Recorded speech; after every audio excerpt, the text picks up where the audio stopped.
வீட்டில் இருக்கிற பொருளை வச்சு ஈவினிங் பிள்ளைங்க ஸ்கூலை விட்டு வர்றதுக்குள்ள கடகடன்னு இந்த மாதிரி கர்றன்னு சூப்பராக நம்ம ஈவினிங் ஸ்நாக்ஸ் ரெடி பண்ணி கொடுத்துடலாம். எப்படி செய்யுது அப்படின்னு பார்க்கலாம் வாங்க. ஆனால் அதுக்கு முன்னாடி நம்ம சேனலை மறக்காமல் சப்ஸ்கிரைப் பண்ணிவிட்டு பாருங்கள். கிருஷ்ண ஜெயந்தி வேறு வருதுங்க. நிறைய ரெசிபீஸ் நம்ம சேனலில் வரப்போகுது. இப்போ இதை எப்படி செய்யறதுன்னு பார்க்கலாம் வாங்க. நான் இது செய்யறதுக்காக 1/4 கப் அளவுக்கு பொட்டுக்கடலை, உடைச்ச கடலை எப்படி வேணாலும் சொல்லலாம். பொட்டுக்கடலை இப்போ மிக்ஸி ஜாரில் போட்டுக்கலாம். மிக்ஸி ஜாரில் போட்டுட்டு நல்ல பவுடராக நல்லா அரைச்சிக்கணும். இங்கே பாருங்கள், நல்ல பவுடர் மாதிரி இருக்கணும். இதுதான் அந்த பதம். பவுடர் மாதிரி இருந்தால் தான் இந்த இதுக்கு டேஸ்ட்டாக இருக்கும். இப்போ அரைச்சி வச்ச பொட்டுக்கடலை இருக்கு இல்லையா, பொடி, அதை ஒரு பாத்திரத்தில் மாற்றிக்கலாம். இப்போ அதே மிக்ஸி ஜாரில் 1/2 ஸ்பூன் அளவுக்கு சீரகம் போட்டிருக்கேன்.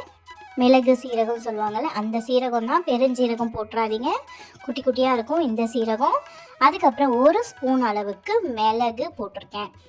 மிளகு சீரகம் ரெண்டுத்தையும் போட்டுட்டு நம்ம ரொம்ப கொரன்னு அரைக்காமல், ரொம்ப பொடியாகவும் அரைக்காமல், சும்மா அந்த ஒரு மாதிரி, இது பாருங்கள் உங்களுக்கு தெரியும், இந்த மாதிரி பொடி பண்ணி போட்டுக்கோங்க. கொஞ்சம் நரன்னு இருக்கணும், அப்போ தான் நல்லாயிருக்கும். முதல்ல இப்போ இதை கலந்து விட்டுக்கலாம். இப்போ தான் ஒரு மெயின் இன்க்ரீடியன்ட் வரப்போகுது. அது என்னன்னு பார்த்தீங்கன்னா, 1 கப் அளவுக்கு கடலை மாவு, அதாவது 1/4 கப் அளவுக்கு பொட்டுக்கடலை மாவு, 1 கப்பு கடலை மாவு. இது கூடவே கொஞ்சமாக நான் 2 ஸ்பூன் அளவுக்கு அரிசி மாவு சேர்த்துக்கிறேன். அரிசி மாவும் 2 ஸ்பூன் அளவுக்கு சேர்த்தாச்சு. இப்போ தேவையான அளவு உப்பு சேர்த்துக்கிறேன். இந்த டிஷ்க்கான தேவையான அளவு உப்பு. அதுக்கப்புறம் கொஞ்சமாக பேக்கிங் சோடா, ஆப்ப சோடா. ஏற்கனவே நம்ம மிளகு போட்டிருக்கோம் காரத்துக்கு. இப்போ ஒரு 1/4 டீஸ்பூன் அளவுக்கு மிளகாத்தூள் போட்டுக்கோங்க. மிளகாத்தூள் போட்டு செஞ்சிங்கன்னா இன்னமும் டேஸ்ட்டாக இருக்கும்.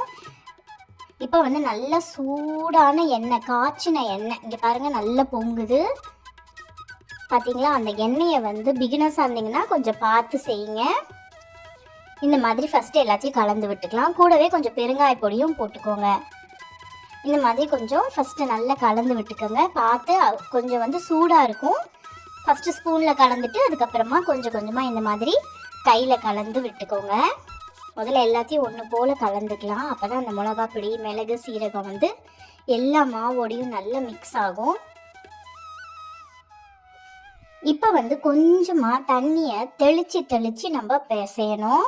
இங்கே பாருங்கள், முதல்ல நான் உங்களுக்கு பிசைஞ்சு காமிக்கிறேன். கொஞ்சமாக தண்ணி தெளித்து பிசையணும். எப்படி எந்த பதத்துக்கு இருக்கணும் அப்படிங்கிறதையும் நான் காமிக்கிறேன். கொஞ்சம் லூஸாக தான் பிசையணும்.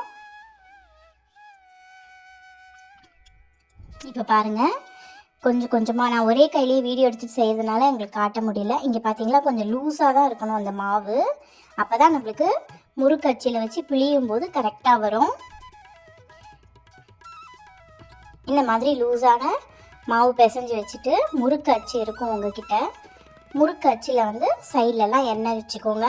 அப்போ தான் ஒட்டாமல் இருக்கும் மாவு, முறுக்கு அச்சில் ஒட்டாமல் வரும். மேலும் முறுக்கு அச்சு இருக்கும் இல்லையா, அதுக்குமே எண்ணெய் தடவணும். இப்போ நான் தடவி காமிக்கிறேன் பாருங்கள் எப்படி தடவுறதுன்னு. பிகினர்ஸாக இருந்தீங்கன்னா பார்த்துக்கோங்க.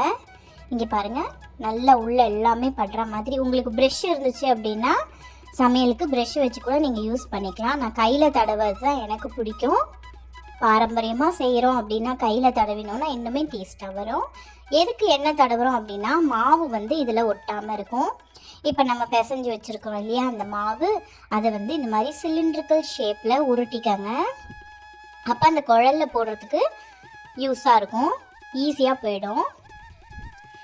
இந்த மாதிரி போட்டு வச்சுக்கோங்க.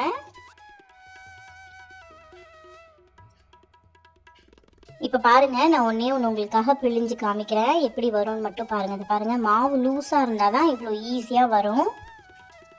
இப்போது மாவு ரெடியாக இருக்குது, எண்ணெய் காஞ்சிருச்சு. இப்போ ஒன்று ஒன்றா நம்ம பிழிஞ்சு எடுக்கலாம். பிழிஞ்சு எடுக்கும்போது எனக்கு வீடியோ எடுக்க முடியாது, அதனால் நான் பிழிஞ்சு எடுத்துகிட்டு அதுக்கப்புறம் உங்கள்கிட்ட காமிக்கிறேன்.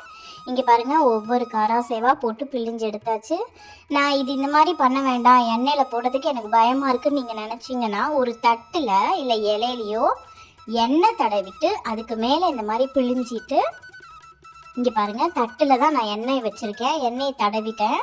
சுடுதில் அந்த எண்ணெய் தடவாதீங்க, வேற ஒரு எண்ணெய் இருக்கும் இல்லையா, அது தடவிட்டு இப்போ நான் போடுறேன் பாருங்கள். பார்த்து இந்த மாதிரி போடுங்க, ஈஸியாக விழுந்துடும். இங்கே பாருங்கள், ஈஸியாக விழுந்துருச்சு. டைரெக்டாக உங்களுக்கு எண்ணெயில் போட பயமாக இருந்துச்சு அப்படின்னா இந்த மாதிரி செஞ்சு போட்டுட்டு அதுக்கப்புறம் வேணாலும் உடச்சி விட்டுக்கோங்க. இல்லை அது அப்படியே கொடுத்தாலும் பிள்ளைங்க நல்லா விரும்பி சாப்பிடுவாங்க. இங்கே பாருங்கள், ரெடி ஆகிடுச்சு. சூப்பரான கடலை மாவு முறுக்கு, அப்படி இல்லைன்னா காராசேவ், எப்படி வேணாலும் பேர் வச்சுக்கலாம். ஆனால் சாப்பிட்டா செம்மையாக இருக்குங்க. மறக்காமல் எனக்கு ட்ரை பண்ணி பார்த்துட்டு கமெண்ட்டில் மறக்காமல் ஷேர் பண்ணுங்கள். இன்னொரு வீடியோவில் உங்களெல்லாம் சந்திக்கிறேன். கிருஷ்ண ஜெயந்தி வேறு வரப்போகுது. நிறைய டிஷ் நம்மளுக்கு வந்துக்கிட்டே இருக்குது நம்ம சேனலில். ஸோ மறக்காமல் சப்ஸ்கிரைப் பண்ணிவிட்டு உங்கள் ஃப்ரெண்ட்ஸ் கூடயும் ஷேர் பண்ணுங்கள். இன்னொரு வீடியோவில் சந்திக்கிறேன். பாய்.